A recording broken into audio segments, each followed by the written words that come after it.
Hello बच्चों, नमस्कार। मैं डॉक्टर प्रेम घोड़के आज आपके सामने एक बहुत ही सुंदर संकल्पना लेकर आ रहा हूँ।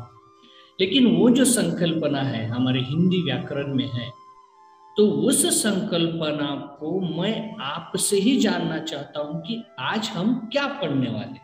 तो आज हम हिंदी व्याकरण की यह एक जो संकल्पना है बहुत सुंदर है, जिसके आधार पर हम पूरे जगत में, पूरे विश्व में जो दो जमात होती है, पुरुष और स्त्री, तो उन्हें व्याकरणिक भाषा में क्या कहते हैं, तो वो आज हम जानने वाले हैं। तो उसे लिंग कहते हैं। तो लिंग क्या होता है, तो उसकी परिभाषा क्या होती है, ये हम अभी जानेंगे। देखो, यहाँ पर जो कुछ चित्र दिए हैं, मैंने वो उदाहरण के लिए दिए हैं ताकि आपको अंदाजा आ जाए कि असल में ये जो लिंग है तो ये दो वर्गों में बंटता कैसे है, उसका उसमें अंतर क्या है, फर्क क्या है। तो देखो कुछ उदाहरण है। लड़का फुटबॉल और लड़की गुड़िया से खेल रही है। दूसरा उदाहरण देखो, दादाजी और दादी जी सुबह सैर करते हैं। अभी दूसरा उदाहरण देखिए, यहाँ पर और एक है, पिताजी और माताजी दफ्तर जाते हैं। अब ये हमने तो उदाहरण पढ़े, लेकिन ये पढ़ने से अंदाजा कुछ भी नहीं आ रहा है कि ये तो उदाहरण है, ठीक है, ये ऐसा होता है, फुटबॉल खेलते हैं, गुड़िया से खेलते हैं, दादाजी हो दादी जी हो सैर के लिए जाते हो, वगैरह वगैरह है ये। लेकिन ये है क्या, बराबर है। तो ये अगर जानना है तो देखो, यहाँ पर लिंग किसे कहते हैं, इसके आधार पर उनके दो वर्गों की भी परिभाषा यहाँ पर मिल जाती है।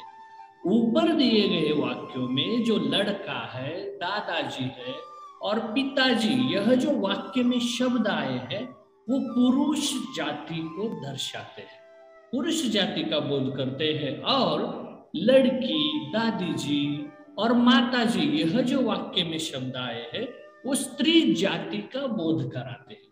तो इसी बात को आधार बनाकर अगर हमने लिंग की परिभाषा की तो वो किस प्रकार आ जाती है, जिसमें उसके दो भाग आ जाते हैं।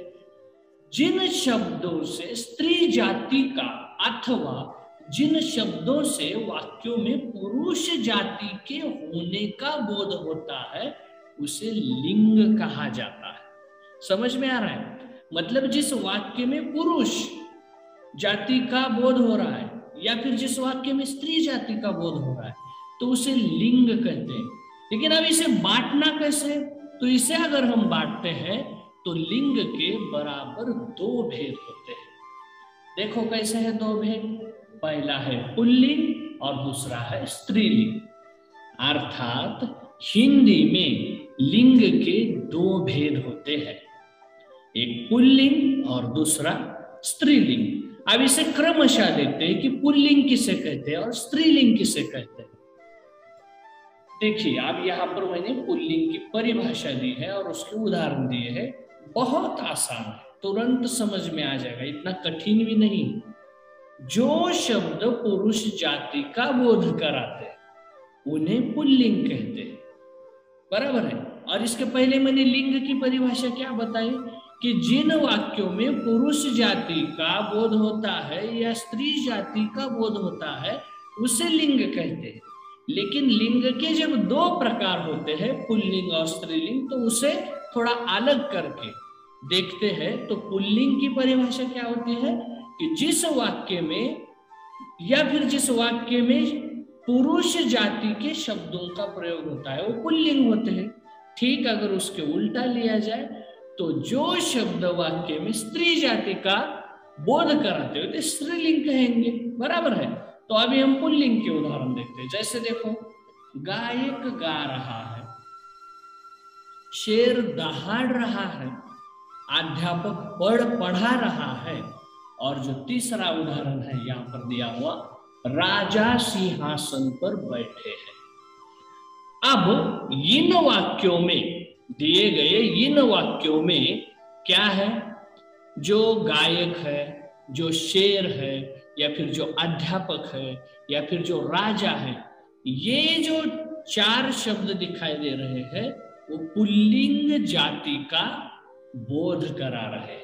समझ में आ रहा है? और आगे देखते हैं अब स्त्रीलिंग के बारे में, मतलब तुम्हें दोनों में अंतर समझ में आ जाए।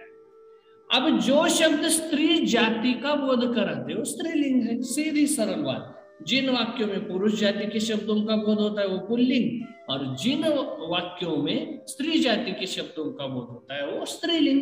अब देखो उदाहरण, गायिका गाना गा रही है, शेरनी दहाड़ रही है, अध्यापिका पढ़ा रही है, रानी सिंहासन पर श्रृंगार कर रही है या रानी श्रृंगार कर रही है।